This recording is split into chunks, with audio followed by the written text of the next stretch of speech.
An affair is a sexual relationship, romantic friendship, or passionate attachment between two people where at least one of the two has such a connection with a third person, either in a formal setting like marriage or informally, without the third person's knowledge or agreement.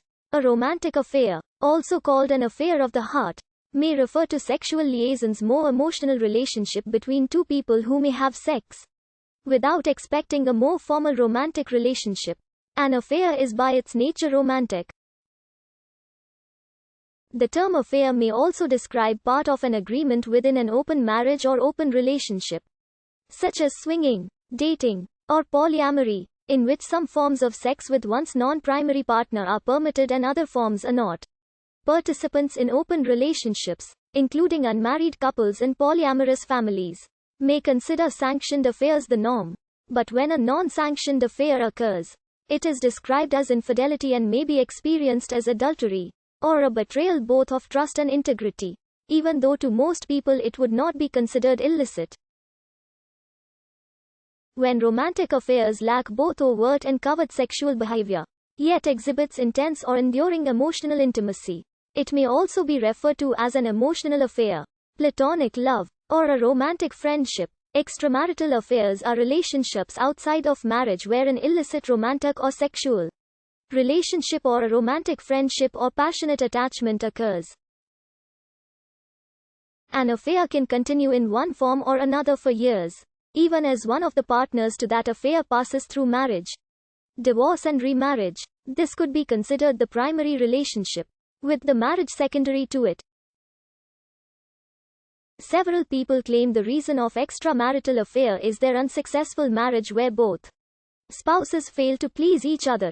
This may be serial polygamy or other forms of non-monogamy. The ability to pursue serial and clandestine extramarital affairs while safeguarding other secrets and conflict of interest inherent in the practice requires skill in deception and duplicitous negotiation. Even to hide one affair requires a degree of skill or malicious gaslighting. All these behaviors are more usually called lying. Deception can be defined as the covert manipulation of perception to alter thoughts, feelings, or beliefs. The presence of deception may indicate the degree to which the deceiver has breached fundamental conditions of fidelity, of reciprocal vulnerability, and of transparency. Sometimes these are explicit or assumed preconditions of a committed intimate relationship. Individuals having affairs with married men or women can be prosecuted for adultery in some jurisdictions and can be sued by the jilted spouses in others, or named as co-respondent in divorce proceedings. As of 2009, 8 U.S. states permitted such alienation of affections lawsuits. Affairs with consent of their significant others may not be considered infidelity or adultery. The appearance of computer-mediated communication introduces a new type of communication and, consequently, a new type of affair.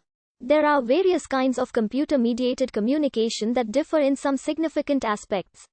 One-to-one or group communication formats, interrelating with anonymous or identified people, and communicating in synchronous or asynchronous formats. Online affairs combine features of close and remote relationships. Ben Zaev argues that an online affair is a unique kind of affair, termed detached attachment, or just detachment, that includes opposing features whose presence in a face-to-face affair would be paradoxical. Like direct, face-to-face affairs, online affairs can be spontaneous and casual and show intensive personal involvement. However, online affairs can also be more of a planned discourse than spontaneous talk. Like written letters, online messages can be stored and thus have permanent presence, which is absent from face-to-face affairs. People participating in online affairs may be strangers to each other in the sense that they have never actually met each other. However, they are also close to each other since they share intimate information. In online affairs, people try to enjoy the benefits of both close and remote affairs, while avoiding their flaws. People enjoy the highly valued products of close affairs while paying the low cost of remote affairs. As one woman wrote, "He constantly told me that he cannot provide me with what I would want, and I would always respond with, 'I'm not asking anything from you, but simply enjoy your company.'"